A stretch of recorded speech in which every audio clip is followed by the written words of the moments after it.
गांव के बीचों बीच बलदेव चाचा का खेत था, जहां कड़ी धूप में अशोक पसीना बहा रहा था। वो अपने छोटे भाई अर्जुन से उम्र में बड़ा था और रोज की तरह मजदूरी कर रहा था। तभी वहां बलदेव चाचा आ पहुंचे। अशोक, अरे भाई, तुम्हारी किस्मत पर कभी कभी मुझे बहुत रोना आता है।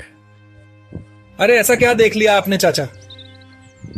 देखो बेटा, सारा गांव जानता है कि तुम्हारी माँ आरती एक समय में बहुत बड़ी जादूगरनी थी। कहते हैं कि उस समय उसका इस राज्य में बड़ा मान सम्मान था।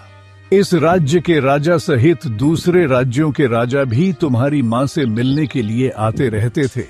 फिर एक दिन अचानक उसने जादू करना छोड़ दिया और मजदूरी करने लगी। कुछ समय बाद तुम्हारे पिता का देहांत हो गया। उसके बाद उसने तुम्हारी और तुम्हारे छोटे भाई अर्जुन की परवरिश एक मजदूर की तरह की, जबकि वह चाहती तो तुम दोनों भाइयों को राजकुमारों जैसा जीवन दे सकती थी। अरे बलदेव चाचा, जले पर नमक क्यों छिड़कते हो? इस बात पर हमेशा मेरा झगड़ा रहता है। अरे मैं मन ही मन ये सोचता हूं कि माँ ने अपने समय में जरूर धन तो कमाया ही होगा। अरे जब राजकुमारों जैसी पालने की क्षमता है तो धन भी तो होगा ना। मैं हमेशा पूछता हूं माँ से कि माँ बताओ कहाँ छिपा रखा है धन, कहाँ रखा हुआ है, बताओ बताओ। लेकिन माँ का कोई जवाब ही नहीं आता। मुझे तो लगता है कि माँ के पास बहुत सारा खजाना है, पर पता नहीं क्यों वो अपने बेटों को बताना ही नहीं चाहती है। ए भाई, इस तरह की माँ तो मैंने कभी नहीं देखी। अगर वास्तव में आरती के पास कोई खजाना है तो फिर उसे खजाने के बारे में तुम्हें और अर्जुन को जरूर बताना चाहिए। और हाँ, तुम्हारी माँ के पास खजाना होना स्वाभाविक भी है, क्योंकि मैंने स्वयं 25 वर्ष पहले अपनी आंखों से राजा विक्रम को न जाने कितनी बार सोने के सिक्के भेंट स्वरूप तुम्हारी माँ को देते हुए देखा था। हाँ। इतना कहकर बलदेव चाचा वहां से चले गए और अशोक गुस्से में भरकर फिर से काम करने लगा। शाम को जब अशोक काम करके घर पहुंचा तो उसके मन में गुस्सा और सवाल दोनों उमड़ रहे थे। वो अपनी माँ आरती से जवाब चाहता था। ए माँ, बस बहुत हो गया। अरे मैं मेहनत मजदूरी करके तंग आ चुका हूं। अब आप मुझे बता दो कि आपने जो धन कमाया था वो कहाँ छिपा कर रखा है। अरे बताओ माँ, कहाँ रखा है, बताओ। अशोक, ना जाने कितनी बार तुमसे कह चुकी हूँ कि मैंने अपने समय में जितना भी धन कमाया था वो सब गरीबों को दान कर चुकी हूँ। अरे गजब करती हो। आपको ऐसा करते हुए एक बार भी मेरा और अर्जुन का ख्याल नहीं आया कि आपके भी बच्चे हैं? हाँ नहीं तो अरे क्या आप उसमें से कुछ धन हमारे लिए बचा नहीं सकती थी, जिससे कि हम कोई अच्छा व्यापार कर लेते, हमारी तकलीफें कुछ कम हो जाती? पर ना, दूसरों के बच्चों का भविष्य बनाने के लिए अपने बच्चों के भविष्य का सत्यानाश कर दिया। क्या माँ हो तुम भी? मैंने तुम्हें हमेशा मेहनत का पाठ पढ़ाया है। तुम्हें यही सिखाया है कि मेहनत करने वाले हाथ कभी खाली नहीं रहते। धन का क्या है, वो तो आता है और चला जाता है। अच्छा एक बात बताओ माँ, सारा गांव कहता है कि आप अपने समय की बहुत बड़ी जादूगरनी थी। आपके राज्य में आपका बहुत मान सम्मान था, फिर आपने अचानक से ये जादू करना बंद क्यों कर दिया? हाँ, मैं जादू करती थी, यह सत्य है, परंतु मैं हमेशा अच्छाई का जादू करती थी। मैं अपना जादू बीमारी का इलाज करने और लोगों की मदद करने में इस्तेमाल करती थी। मैंने कभी किसी का बुरा नहीं किया। इसी कारण मेरे समय में राजा महाराज मेरा सम्मान करते थे। मैंने सच्चे मन से अपने जादू से सबकी सेवा की थी, धन के लिए नहीं। अगर किसी ने खुशी से कुछ दिया तो मैंने मना नहीं किया, पर मैंने कभी मांगा नहीं, और फिर जो धन मिला उसे दान कर दिया। पर तुम्हें ऐसा सवाल पूछने का कोई अधिकार नहीं है। इतना कहकर आरती वहां से चली गई और अशोक गुस्से से आंगन में बैठ गया। उसके भीतर अब भी कई सवाल सुलग रहे थे। कुछ देर बाद अशोक का छोटा भाई अर्जुन वहां आया। उसने अपने बड़े भाई के चेहरे पर झलकते क्रोध को देखा और चिंतित हो उठा। भैया क्या हुआ? आज आपके चेहरे पर क्रोध क्यों झलक रहा है? क्या बात है? अरे क्रोध नहीं झलकेगा अर्जुन तो और क्या झलकेगा। अरे सारा जीवन हो गया मेहनत मजदूरी करते हुए। माँ ने अपने समय में कितना धन कमाया और उसने हम दोनों भाइयों के लिए कुछ भी बचा कर नहीं रखा। अगर आज वो धन हमारे पास होता तो हमारे कितने काम आता। क्या हम ऐसे मजदूरी करते? अरे सेठ की तरह व्यापार करते। लेकिन भैया माँ ने तो हमें हमेशा अच्छाई का पाठ पढ़ाया है और मेहनत करना सिखाया है। हमें उनके साथ झगड़ा नहीं करना चाहिए। ये मत भूलिए कि पिताजी के जाने के बाद माँ ने हमारी परवरिश बहुत मेहनत से की है। अगर उन्होंने अपना धन गरीबों को दान कर भी दिया तो उन्होंने कुछ गलत नहीं किया। उन्हें जो सही लगा उन्होंने कर दिया। और हाँ, ये भी याद रखिए कि उन्होंने हमें पाला है, किसी और ने नहीं पाला हमें। वह हमारी पालनकर्ता जन्मदाता माँ है। सब पता है मुझे। बड़ा आया, तू हमेशा अपनी माँ का चमचा बना रहता है, माँ का बड़ा आया लाडला। तुमसे अपने मतलब की बात करना भी बेकार होता है। अरे भैया माँ ने पाल पोस कर बड़ा तो कर दिया, लेकिन आगे का जीवन चलाने के लिए कौन जिम्मेदार है? बता। बात करता है, अपना मतलब नहीं समझता। इतना कहकर अशोक वहां से चला गया। अर्जुन कुछ देर तक मौन खड़ा रहा और फिर अपनी मां के पास पहुंचा।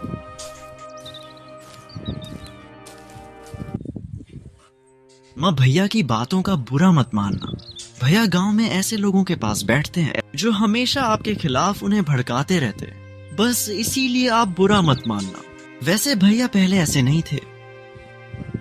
वो मेरा बेटा है अर्जुन। मैं उसे तुझसे बेहतर जानती हूँ।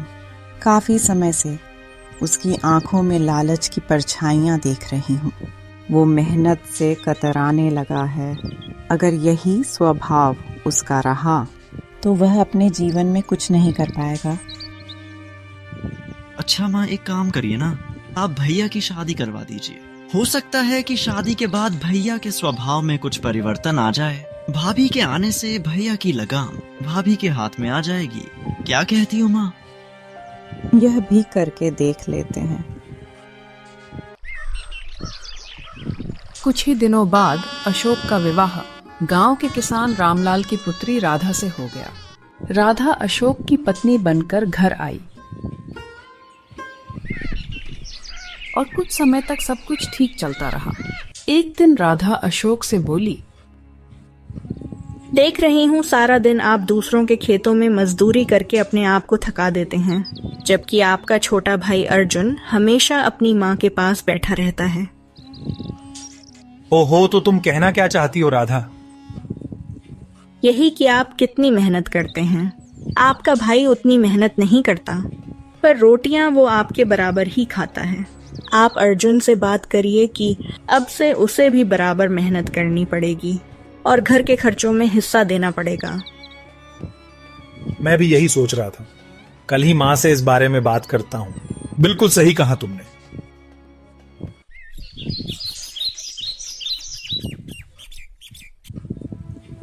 तो माँ, बात यह है कि मैं इस घर का बड़ा बेटा हूं। जितनी मेहनत मैं करता हूं उतनी मेहनत अर्जुन तो नहीं करता है। तो तुम कहना क्या चाहते हो?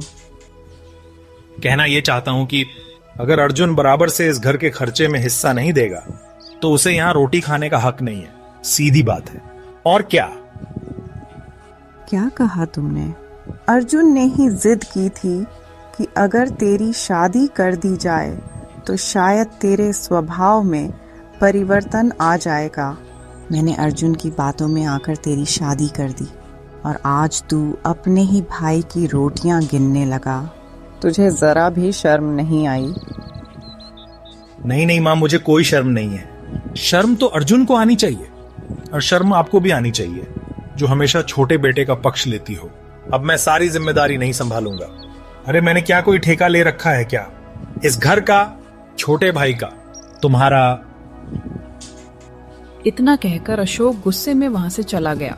आरती की आंखों से आंसू बहने लगे और वो चुपचाप लेट गई। शाम को अर्जुन घर का माहौल देखकर चौंक पड़ा। माँ क्या हो गया? जब मैं घर आया तो भैया ने मुझे देखते ही नजर फेर ली। भाभी भी मुंह बनाकर चली गई और आप रो रही हो। क्या कुछ झगड़ा वगड़ा हुआ क्या है? क्या बात है माँ? हाँ बेटा, तेरे भैया को अब तुझे रोटी खिलाते हुए अच्छा नहीं लगता। वो कहता है कि तू मेहनत नहीं करता। अर्जुन सारी बात सुनकर शांत हो गया। कुछ देर मौन रहने के बाद उसने गंभीर स्वर में कहा, ठीक है, हाँ वैसे भैया सही कह रहे हैं माँ। भैया जितनी मेहनत करते हैं उतनी मैं नहीं करता। मैं ना ही घर के खर्चे में बराबर हाथ बटाता हूँ। उनकी नाराजगी सही है माँ। तेरी यही अच्छाई और दूसरों के प्रति प्रेम तुझे एक दिन राजकुमार बनाएगा मेरे बेटे। क्या माँ, आप भी मजाक करने लगी? नहीं बेटा, मैं मजाक नहीं कर रही। एक रहस्य मैंने अपने सीने में हमेशा छुपा रखा है। समय आने पर मैं तुम दोनों भाइयों को बताऊंगी। तुम दोनों में से जो बुद्धिमान और धैर्यवान होगा वही उस रहस्य को सुलझा सकेगा। अर्जुन माँ को देखता रहा। आरती ने अपनी आंखें बंद कर ली और कमरे में मौन छा गया। समय धीरे धीरे बीतता गया। कुछ दिन बाद आरती की तबीयत बिगड़ गई। वो पूरी तरह से खांस रही थी। राधा, ओ राधा, मेरे दोनों बेटों को बुला ला। मैं उन्हें बहुत ही महत्वपूर्ण बात बताना चाहती हूँ। जी माँ जी। राधा तुरंत दौड़ती हुई अर्जुन के पास पहुंची। देवर जी, माँ आपको बुला रही है। क्या हुआ माँ को भाभी? तबीयत कुछ ठीक नहीं है, जल्दी चलिए। अर्जुन दौड़ता हुआ अपनी माँ के कमरे की ओर गया। कुछ देर बाद राधा अशोक के पास आई। उसके चेहरे पर हल्की गंभीरता थी। सुनिए, माँ आपको बुला रही है। माँ बुला रही है, लेकिन क्यों? तुम्हारी माँ ने अर्जुन को भी बुलाया है। मुझे लगता है कि वो तुम दोनों भाइयों को कोई महत्वपूर्ण बात बताना चाहती है। हाँ, माँ काफी समय से बीमार है। क्या पता वो हमें उस खजाने के बारे में बताना चाहती हो जिसे उन्होंने अब तक हमसे छिपा रखा था। जब से शादी हुई है तब से यही सुन रही हूँ, पर अभी तक तो सिर्फ खजाने के नाम के ही दर्शन हुए हैं, खजाने के नहीं। जाओ, जाकर अपनी माँ की बात सुनो। यह सुनकर अशोक चौंक गया और तेजी से अपनी माँ के कमरे की ओर चल पड़ा। वहां अर्जुन पहले से बैठा था। मेरे बेटों, अब मेरा अंतिम समय नजदीक है। जाने से पहले मैं तुम्हें एक बहुत ही महत्वपूर्ण बात बताना चाहती हूँ। ऐसा मत कहिए माँ, ऐसा मत कहिए। बेटा, यह संसार का नियम है। जो आता है उसे एक दिन जाना ही होता है। अशोक, तुम हमेशा कहते थे ना कि मैंने कोई खजाना छुपा रखा है। तुम सच कहते थे। मैंने वास्तव में खजाना छुपाया है और अब समय आ गया है कि मैं तुम दोनों को उसके बारे में बताऊं। इसका मतलब मेरा शक सही था। माँ बताइए ना, वो खजाना कहाँ है? बताइए। आरती ने अपने गले से एक हार उतारा। दोनों बेटों ने गौर से देखा। उस हार में एक छोटी सी चाबी लटक रही थी। यहाँ से कुछ दूर घने जंगल में एक नदी बहती है। उस नदी को पार करने के बाद कोहरे से भरा जंगल शुरू होता है। उस जंगल को पार करने पर तुम्हें एक गुफा मिलेगी। वहीं वो खजाना छुपा है। पर याद रखना, उसे पाने के लिए बुद्धि का इस्तेमाल करना। अगर ध्यान भटक गया या मन अशांत रहा तो खजाना नहीं मिलेगा। सबसे जरूरी बात, तुम्हारे मन में दूसरों के प्रति समर्पण और करुणा होनी चाहिए। अर्जुन माँ की हर बात ध्यान से सुन रहा था, लेकिन अशोक का मन केवल खजाने में अटका हुआ था। अगर ऐसी बात है तो मैं और अर्जुन दोनों उस खजाने को खोजेंगे। यह हार मेरे पास रहेगा। इतना कहकर अशोक ने हार उठा लिया और कमरे से बाहर चला गया। अर्जुन, मुझे यकीन है कि उस खजाने को केवल तू ही पा सकेगा, क्योंकि तेरा बड़ा भाई ना तो समर्पित है, ना धैर्यवान, और ना ही तेरे जैसा साहसी। इतना कहकर आरती ने अपनी आंखें बंद कर ली। अर्जुन चुपचाप कमरे से निकल गया। कुछ समय बाद आरती का देहांत हो गया। दोनों भाइयों ने नम आंखों से अपनी मां का अंतिम संस्कार किया।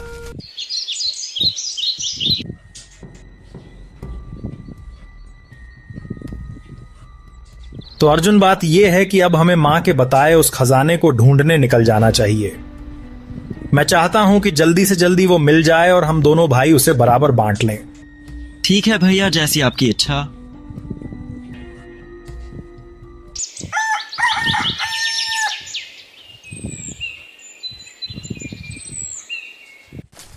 अगले दिन दोनों भाई सुबह सुबह घने जंगल की ओर निकल पड़े। आधा दिन चलने के बाद उन्हें एक नदी दिखाई दी।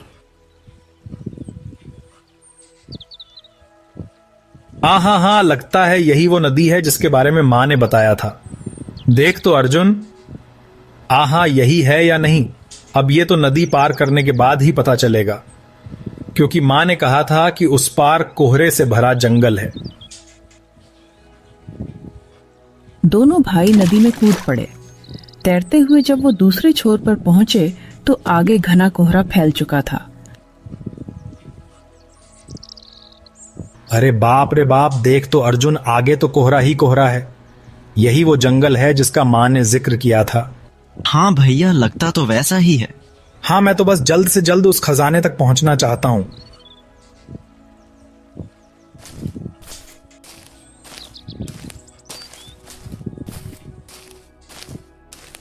बहुत देर तक पैदल चलने के बाद उन्हें एक गुफा दिखाई दी।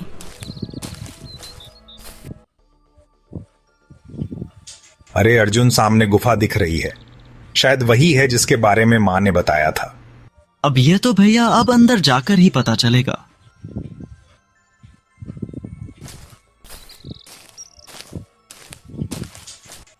दोनों भाई गुफा में प्रवेश कर गए। अंदर गहरा सन्नाटा पसरा था। अर्जुन सावधानी से माहौल को समझने की कोशिश कर रहा था, पर अशोक की आंखें तो पागलों की तरह केवल खजाने को ढूंढ रही थी। कुछ देर बाद अशोक क्रोधित हो गया। अरे लगता है कि मां ने हमको मूर्ख बनाया है अर्जुन, यहां तो कुछ भी नहीं है। अरे क्या कहूं, मां को भी दिमाग खराब कर दिया। अरे क्या बात कर रहे हैं भैया, माँ आखिरी समय पर कभी झूठ नहीं बोलेगी, आप भी। इतना कहकर अर्जुन इधर उधर देखने लगा। कुछ देर बाद उसकी नजर गुफा के अंदर एक छोटे से द्वार पर पड़ी। ए भैया, वहां देखो, गुफा के अंदर एक छोटा सा द्वार और है। उसके अंदर से कुछ रोशनी सी महसूस हो रही है। भैया, हमें उसके अंदर जाकर देखना चाहिए, क्या कहते हो? इतना कहकर अर्जुन उस द्वार के अंदर चला गया।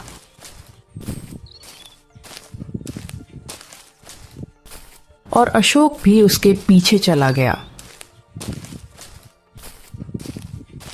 लेकिन अंदर कुछ नहीं था। अर्जुन ने देखा कि अंदर एक छोटा सा पिंजरा रखा हुआ था, जिसमें एक मैना पक्षी बंद थी। यहां भी कुछ नहीं है। और ये क्या? एक पिंजरा और उसमें एक मैना पक्षी। इसका क्या करूं? हैं? टेट दबा दूं इसका? दिमाग खराब कर दिया। अरे भैया, थोड़ा शांति तो रखो, जरा वो चाबी दिखाना, लाओ। अशोक ने तुरंत वो हार अर्जुन को दे दिया।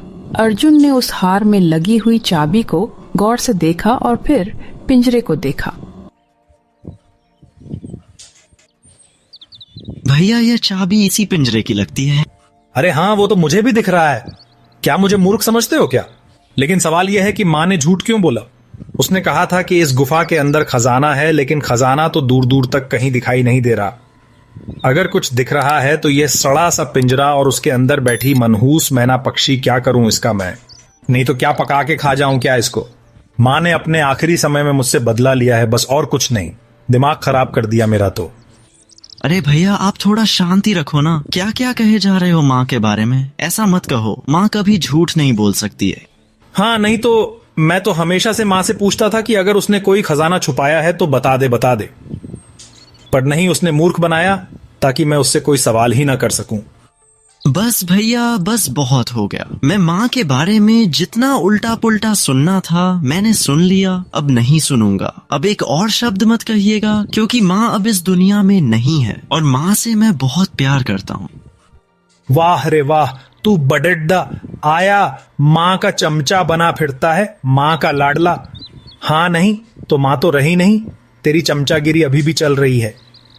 अब मेरी बात ध्यान से सुन, अब से तू मेरे साथ नहीं रहेगा, मेरे घर के दरवाजे तेरे लिए बंद, बस हाँ नहीं तो समझ लेना। इतना कहकर अशोक गुस्से में चाबी फेंककर वहां से चला गया। अशोक के जाने के बाद अर्जुन ने वो चाबी उठा ली और गहरी सोच में डूब गया। माँ ने कहा था कि जो धैर्यवान होगा वही खजाने को प्राप्त कर सकेगा। जरूर इस मैना पक्षी में कोई रहस्य छिपा है जिसे मेरा मूर्ख बड़ा भाई समझ नहीं पाया। इतना कहकर अर्जुन ने धीरे धीरे पिंजरे का ताला खोला। जैसे ही पिंजरा खुला, मैना पक्षी उड़कर आसपास घूमने लगी और फिर बाहर निकल आई। अर्जुन भी उसके पीछे पीछे गुफा से बाहर आया।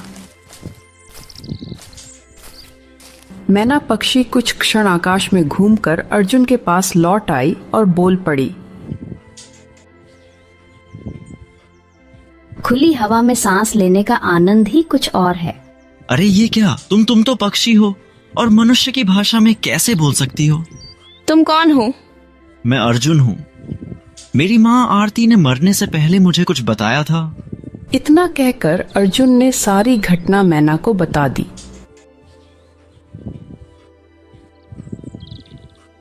तो क्या आरती जादूगरनी अब इस दुनिया में नहीं रही?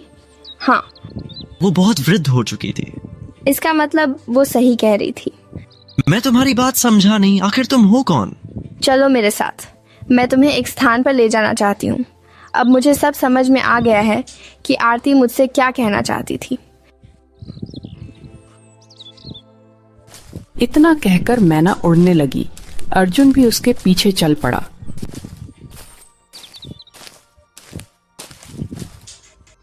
कुछ देर बाद मैना एक घने वृक्ष के सामने रुक गई और अर्जुन की ओर देखकर बोली,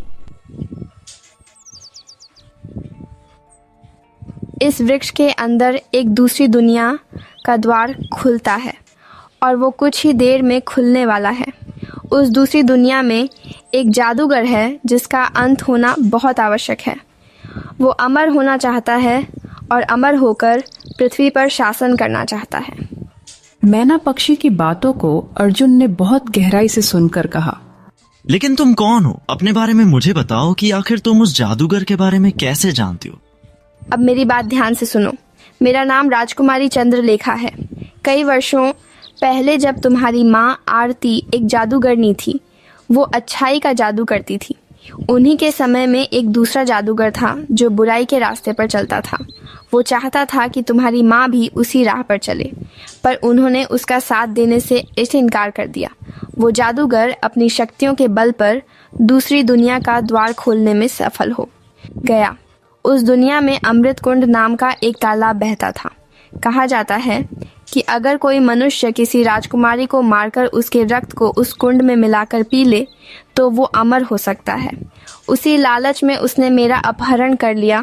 जब यह बात तुम्हारी माँ आरती को पता चली तो उन्होंने अपने जादू से मुझे छुड़ाया, पर वो जानती थी कि जादूगर बहुत शक्तिशाली है, इसलिए उन्होंने मुझे एक मैना पक्षी के रूप में परिवर्तित कर दिया और एक जादुई पिंजरे में बंद करके गुफा के अंदर छुपा दिया। जाते समय उन्होंने मुझसे कहा था कि उस पिंजरे का समय पृथ्वी के समय से अलग होगा, क्योंकि वो जादुई था। यह घटना वर्षों पहले की थी, पर मेरे लिए वो मानो एक दिन जैसा ही था।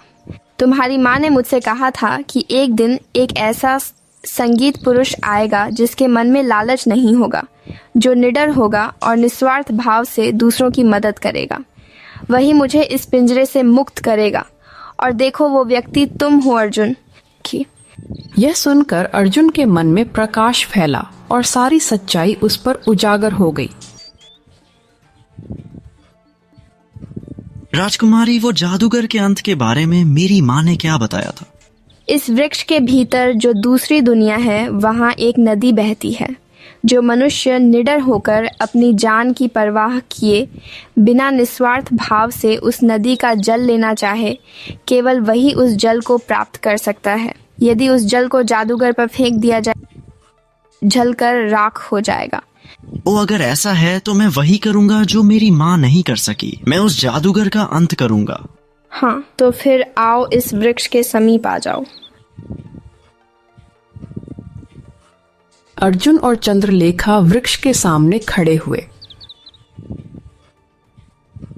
अगले ही पल उस वृक्ष से रंग बिरंगी रोशनी निकली और दोनों उसके भीतर खींचते चले गए।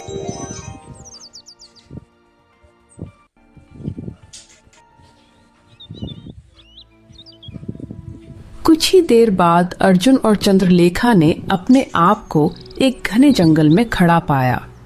अब क्या करना है राजकुमारी? मेरे पीछे आओ।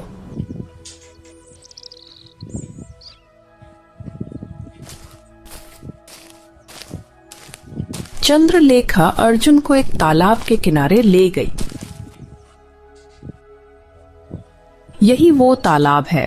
अब तुम कलश से इसका जल लो, पर याद रखना, अगर तुम्हारे मन में जरा भी लालच हुआ तो तुम स्वयं जलकर राख हो जाओगे। अर्जुन ने शांत मन से कलश उठाया और बिना किसी भय के जल भर लिया। तभी तालाब से धीमी आवाज आई, तुम कोई साधारण मनुष्य नहीं हो। अर्जुन ने मुस्कुराकर कलश उठाया और राजकुमारी की ओर देखा। चलो अब उस जादूगर के निवास की ओर। वो एक पुराने खंडर में रहता है। दोनों उस खंडर की ओर चल पड़े। बहुत देर बाद वो वहां पहुंचे। अंदर एक जादूगर बैठा था। राजकुमारी चंद्रलेखा, तो तू अब भी जीवित है। धरती ने तुझे मेरी नजरों से कितने वर्षों तक छिपा कर रखा, लेकिन अब तू स्वयं मौत के मुंह में चली आई है। मौत के मुंह में मैं नहीं आई, बल्कि तुझे उसी मौत के मुंह में झोंकने आई हूँ। यह मनुष्य जो तू देख रहा है, यह आरती का पुत्र है। यह सुनकर जादूगर चौंक उठा। अर्जुन ने बिना समय गवाए कलश का जल जादूगर पर फेंक दिया। अगले ही क्षण भयंकर प्रकाश फैला और जादूगर का शरीर जलकर राख हो गया। अर्जुन और चंद्रलेखा को चक्कर आने लगे और दोनों बेहोश हो गए। कुछ देर बाद जब दोनों की आंखें खुली तो उन्होंने अपने आप को वृक्ष के बाहर पाया। अगले ही पल रंग बिरंगी किरणें फैली और मैना पक्षी एक सुंदर राजकुमारी में परिवर्तित हो गई।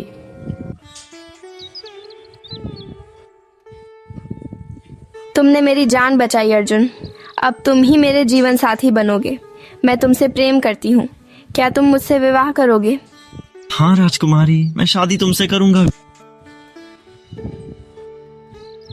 राजकुमारी चंद्रलेखा अर्जुन को अपने महल ले गई और राजा विक्रम ने उन दोनों का शादी कराया।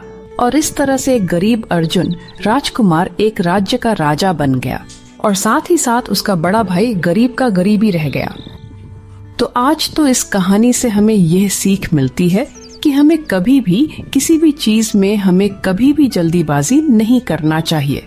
तो दोस्तों, अगर ये कहानी आपको बेहद ही पसंद आई है तो प्लीज वीडियो को लाइक करके चैनल को सब्सक्राइब जरूर कर दें।